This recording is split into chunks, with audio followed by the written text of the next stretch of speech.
Kia ora, welcome back to another skipping tutorial. I'm Sacha. Today I'm going to teach you another new footwork move. Remember earlier on in the series we learned how to do the skier? So the skier looked like this. We skied with our feet. I'm going to teach you a different one today. It's called the crisscross. Okay, so like with the skier, we're going to start without the rope.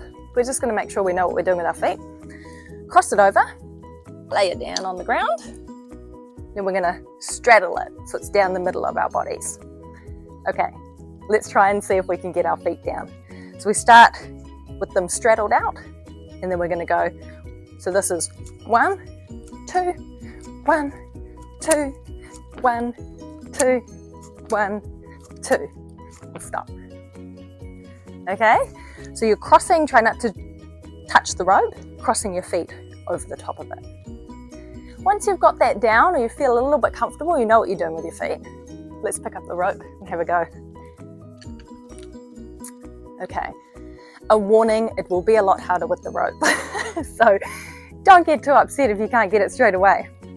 Key with this one, when we're doing the crosses, just keep them nice and small. We don't need to do great big crosses with our legs, just little ones is fine, okay? So we're in starting position. Then we're going to start with some basic bounces first, and then we'll go into our crisscross footwork. Ready? Let's have a look.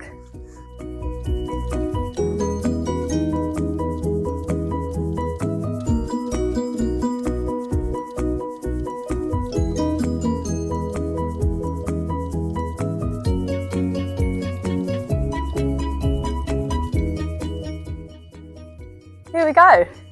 That's our crisscross footwork. Makes me a little bit puffed actually. So keep it nice and slow to start with. Remember to keep your shoulders back. Back nice and straight. Standing up tall. Then once we've got it down slow, we can speed it up a little bit. Look at that. That's kind of level 2. Start on level 1. See how you go. I'll see you next time. Ka kite anō.